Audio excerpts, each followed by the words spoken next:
The hand came from nowhere. One second I was balancing a tray of crystal flutes filled with champagne worth more than my rent.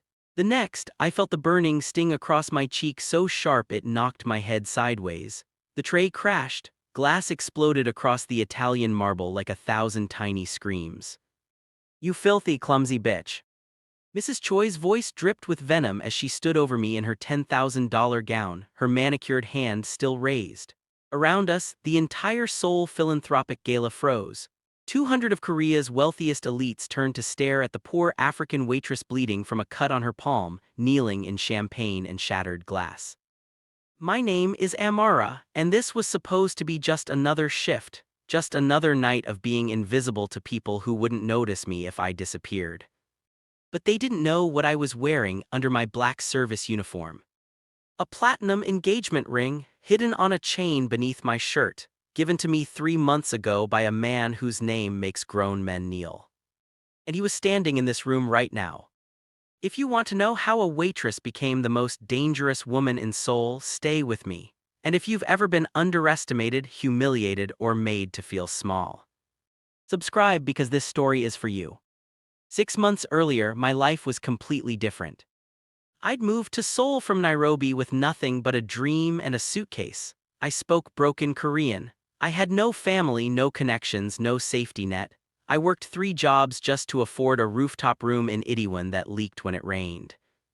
By day, I worked at a hotel laundry. By evening, I cleaned office buildings. By night, I served at high-end events for the catering company that paid the best but treated us the worst.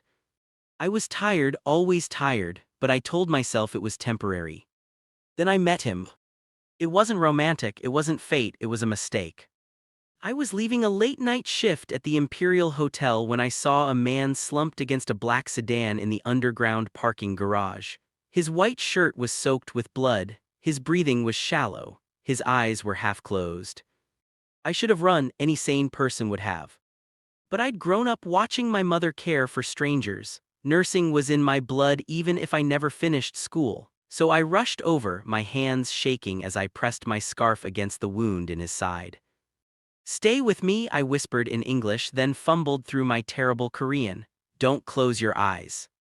He looked at me then, really looked. His eyes were dark, sharp, and completely aware despite the blood loss. He wasn't dying, he was deciding whether to let me help him or not. "You're not afraid," he said in perfect English. His voice was deep, calm, almost amused. "I am," I admitted, "but you're bleeding." He studied me for a long moment, then he nodded once. I helped him into the backseat and told him I was taking him to the hospital. He refused. Instead, he gave me an address in Gangnam and told me to drive. I didn't have a license. I didn't care. I drove his car like I'd stolen it through the neon-lit streets of Seoul while he stayed conscious through sheer willpower. The address led to a towering glass building. Men in black suits swarmed the car the second I pulled up. They pulled him out with military precision and I thought that was the end. I'd never see him again. But as they carried him toward the entrance, he turned his head and looked back at me. "Your name," he said. "Amara." He smiled, it was a small, dangerous smile. "I'll remember." I didn't hear from him for 2 weeks. Then one night, a black car pulled up outside my building. A man in a suit handed me an envelope. Inside was cash, more money than I'd made in 6 months, and a note in clean, sharp handwriting. "For the hospital bill I didn't pay, and for your courage, Jay." I should have left it alone, but I didn't.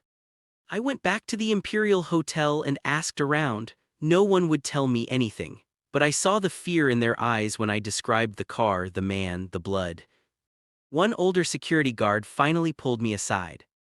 "Stay away from him," he said quietly. "That man is not someone you want to know." "Who is he?" The guard hesitated, then he said, "Jeon Min-jun, he runs half of Seoul, the half the police don't talk about." My blood went cold. But my heart didn't listen. He showed up at my work 3 days later. I was scrubbing floors in an office building at 2 in the morning when I looked up and saw him standing in the hallway. He was wearing a black suit that probably cost more than my entire existence. His wound was healed. His presence filled the entire space. "You're hard to find," he said. "I'm just a cleaner," my voice shook. "Why are you here?" Because you saved my life and didn't ask for anything, he stepped closer. That's unusual. I don't want anything from you. Good, he tilted his head, studying me the way he had in the car. Then have dinner with me. I laughed, I couldn't help it. You're joking. I don't joke. I can't, I have another shift.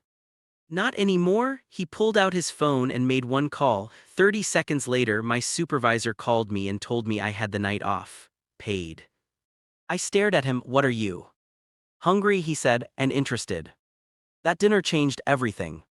He took me to a private restaurant where we were the only guests. He didn't talk about his work. He asked about mine, about Nairobi, about my mother who'd passed, about why I came to Korea. I didn't tell him everything, but I told him enough. And he listened, not the way powerful men listen while waiting for their turn to speak. He listened like my words mattered. When I asked about him, he was vague. He said he managed investments, security, infrastructure, all technically true. I'd learn later, all carefully chosen lies. But when he looked at me, I didn't see a criminal. I saw a man who was tired of being feared and never known. You're not afraid of me, he said near the end of the night. Should I be? Yes. Why? He leaned forward, his voice dropped. Because I'm not a good man, Amara. I've done things that would make you run. I met his eyes. Everyone's done things they regret. Not like me. Then prove me wrong, I said. Be better. Something shifted in his expression, something I couldn't name, but I felt it. We started seeing each other in secret. He never told me what he really did. I never asked. I convinced myself I didn't need to know. He was kind to me, protective. He paid off my debts without asking. He moved me into a safe apartment. He made me feel like I mattered. And slowly, I fell in love with him. 3 months in, he took me to a private rooftop at sunset. The Han River glittered below us. He pulled out a small black box. I know what you're going to say, he began. That it's too soon, that you don't know everything about me, that I'm dangerous. My throat tightened. But I need you to know something, Amara. His voice was steady. Certain, I've lived my entire life in darkness, and you're the only light I've ever wanted to keep. He opened the box. The ring inside was platinum, simple, perfect. Marry me. I should have asked more questions. I should have demanded the truth. But I loved him, so I said yes. He told me we'd keep the engagement private for a while. For my safety, he said. I didn't argue. I wore the ring on a chain and went back to my catering jobs because I didn't want to be the woman who gave up everything for a man. That's how I ended up at the Seoul Philanthropic Gala. It was the biggest event of the year, 400 guests, billionaires, politicians, actors, socialites. I was assigned to the champagne service. I kept my head down and did my job. Until Mrs. Choi. She was a regular at these events, old money, cruel tongue. She treated staff like insects. When I offered her a glass, she waved me away like I was filth. I stepped back, but another server bumped into me. The tray tilted. A single drop of champagne splashed onto her gown. She turned on me like a viper. You ruined it. Do you know how much this costs? I'm so sorry, ma'am. The slap came before I could finish. The room fell silent. I touched my burning cheek and felt blood from where her ring had cut me. My ears rang, my vision blurred, but I didn't cry. I wouldn't give her that. Get out, she hissed. You don't belong here. I looked around the room, at the faces staring at me with pity, disgust, indifference. No one moved, no one helped. Then I heard footsteps. Slow, deliberate, commanding. The crowd parted. And Min-jun walked through. He was dressed in a black suit that fit him like armor. His expression was calm, too calm, the kind of calm that comes before a storm. He stopped in front of me and crouched down. His hand cupped my face gently, tilting it toward the light so he could see the cut. Are you hurt? His voice was soft, only for me. I shook my head, unable to speak. He stood and turned to Mrs. Choi. The entire room held its breath. Apologize, he said quietly. Mrs. Choi laughed. Excuse me, do you know who I am? I do. His tone didn't change. Apologize to my fiance. The word landed like a bomb. Whispers erupted. Mrs. Choi's face went white. You're what? Min-jun pulled the chain from beneath my uniform and held up the ring. His ring. The one everyone in this room would recognize if they knew who he really was. "This woman is mine," he said, "and you just put your hands on her." Mrs. Choi stumbled back. "I didn't know." "That's your problem," he turned to the security. "Remove her." "You can't." "I own this hotel, I own the event company, I own the building you're standing in." His voice was still calm, still controlled, but now it carried the weight of absolute authority. "You're banned from every property, business, and establishment I control, which, in this city, is most of them." Mrs. Choi's husband rushed over, stammering apologies. Min-jun ignored him. He turned back to me and held out his hand. "Let's go home." The ride back to his penthouse was silent. I sat in the backseat of his car, trembling, not from fear, from shock, from the weight of what had just happened. When we reached his apartment, he led me inside and straight to the bathroom. He cleaned the cut on my cheek himself, his massive hands impossibly gentle. "I'm sorry," he finally said. "For what?" "For not protecting you sooner, for letting you work in a place where people could hurt you." His jaw tightened. "It won't happen again." "Min-jun, I didn't know you owned." "I own a lot of things, Amara." He met my eyes. "And I control a lot of people. I should have told you everything from the beginning." "Then tell me now." He sat back. For the first time I saw hesitation in his eyes. "My name is Jeon Min-jun. I run the largest private security and infrastructure network in East Asia. Legally, I'm a billionaire investor. Illegally," he paused, "I'm what people call a king. I control trade routes, information networks, protection services. I decide who succeeds and who disappears." My hands went cold. "People fear me because I've earned that fear. I've hurt people, I've destroyed lives, I've done things in the dark that you can't imagine." His voice softened. "But I've never lied to you, and I never will." I should have run. Every instinct screamed at me to leave. But I looked at this man, this giant of a man who ruled an empire, and all I saw was the person who listened to my stories, who held me when I cried about my mother, who looked at me like I was worth protecting. "Are you a good man?" I asked. "No. Do you want to be?" He reached for my hand, his thumb brushed over my knuckles. "For you," he said, "I'll try." The next morning, every major news outlet in Seoul ran the same headline.